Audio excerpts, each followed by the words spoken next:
সেখানেও একটা স্থান পাইছে। কিন্তু ভাই আমাদের ভাই আপনার একটা স্থান থেকে একটা আশ্বাস করুক যে না তোমাদের কোনো সমস্যা হবে না, তোমাদেরকে কিংবা ওই যে পলিটেকনিক্যালের ভিতরে কিংবা আপনার ভিতরে ভাই অনেক জায়গা, টিভি ক্লিনিকের ভিতরে ভাই অনেক জায়গা। তো ভাই সরকার যদি মনে করে যে না এদেরকে বেকার পারবো না, এদেরকে আশ্বাসতে পারবো, তো সেভাবে আমাদেরকে আশ্বাসতে পারলে ভাই আমরা অনেক উপকৃত হবো।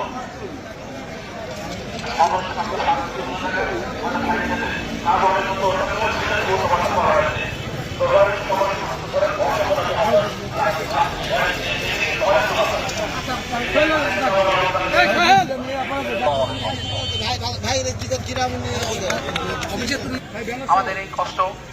অন্য কিছু নাই, শুধু নিজেদের কর্মক্ষেত্রে ফিরে যাওয়ার কষ্ট। এই রোদ্রের ভিতরে সাধারণ মানুষ কোনো কারণে দাঁড়ায় না। আমরা দাঁড়িয়েছি আজ রাস্তায় বসার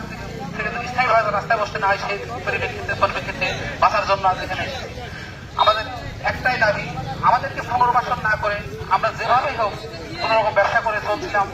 জীবনযাপন করছিলাম, সেভাবে যেন আমরা চলতে পারি। আমাদের উন্নয়নের সাথে কোনো বাধা নাই, কোনো আক্ষেপ নাই, উন্নয়ন হোক, কিন্তু আপনি যে রাস্তার উন্নয়ন করবেন সেই রাস্তার মাথা যেখানে 30 ফিট, আমরা যেখানে আছি সেখানে 50 ফিট, যে আপনার দুই ধার দিয়ে রাস্তার ড্রেন সম্পূর্ণ কাজ সমাধান করার পরেও ব্যবসায়ীরা সুন্দরভাবে ইয়ে করতে পারে। আমরা বলি নাই যে আমাদেরকে যে অবস্থানে আছি 10 ফিট 12 ফিট নিয়ে সেই অবস্থানে রাখেন, আমরা বলছি আমাদেরকে অর্ধেক দেন অথবা উন্নত পুনর্বাসন ব্যবস্থা করেন, তারপরে আপনার দোকানগুলো ভাঙেন, সমস্যা নাই। কিন্তু তারপরও আপনারা যদি এই দেশের দুরবস্থা দক্ষিণে যদি এখানে দাঁড় করান যে যেখানে গ্যাস তেল দুর্বিষহ মানুষ জীবনের দুর্বিষহ সেই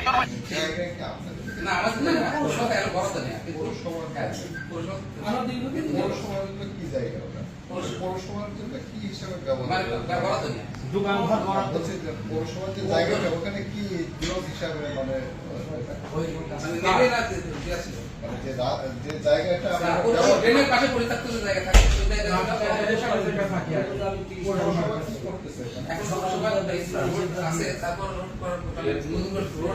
বড় করবে, কিন্তু বড় করার পরেও আশেপাশের যে অবস্থান সেই অবস্থান থেকে বড় করার পরেও জায়গা রাখা সম্ভব, দোকান রাখা সম্ভব, কিন্তু ওনারা এখন বলছে যেখানে যে অবস্থানে আছে সেইভাবে